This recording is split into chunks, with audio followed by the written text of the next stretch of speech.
for staying with us. Now let's begin with some developments in the polity. The Chief of Defense Staff, General Christopher Musa, says the military will deal decisively with subversive elements inciting violent protests across the country. General Musa, who spoke to State House correspondents in Abuja after a meeting with other service chiefs and heads of security agencies with President Bola Tinubu on Monday, he cautioned those flying the Russian flag, saying it is a treasonable offense, and some protesters in the northern region of the country have been spotted waving the Russian flag as the demonstrations entered day 5.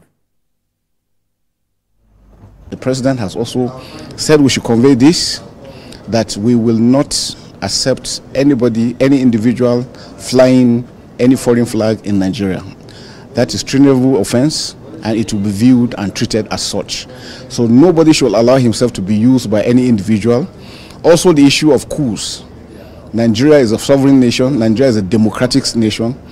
All security agencies are here to defend democracy and make sure that democracy continues to strive.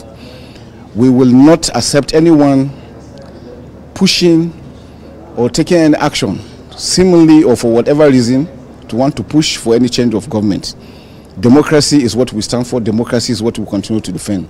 For those of them flying flags, if you see a lot of them are kids being pushed to do that. We're following up with those ones that are sponsoring them, those that are pushing them, because you know the flags were also made. We identified those areas and we're going to take serious action against that.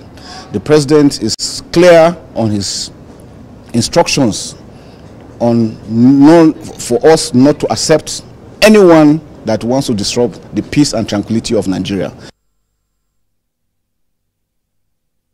General Christopher Musa speaking there. It's day 5 of the nationwide protests, and the people say they won't leave the Garden Fawayemi Park until the federal government meets their demands.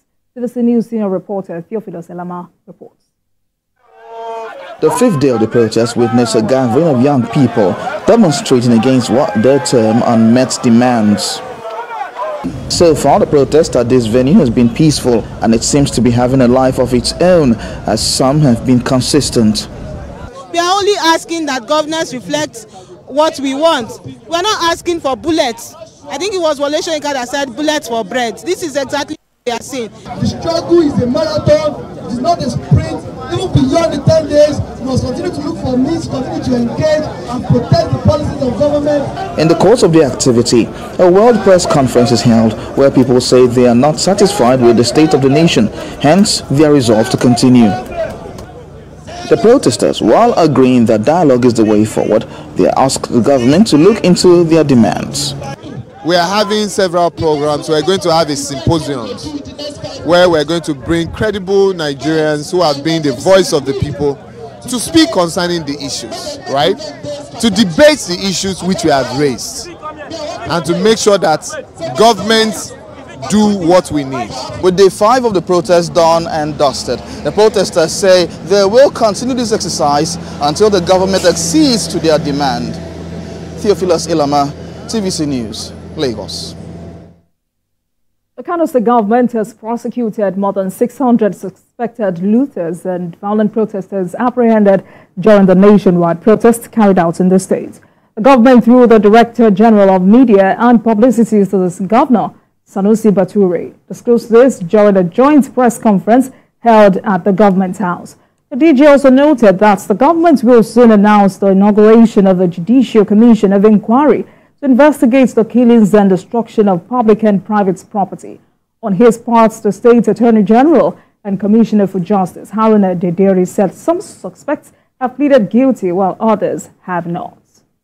The prosecution of over 600 hoodlums suspected to be destroying and killing of innocent citizens in the state have started today.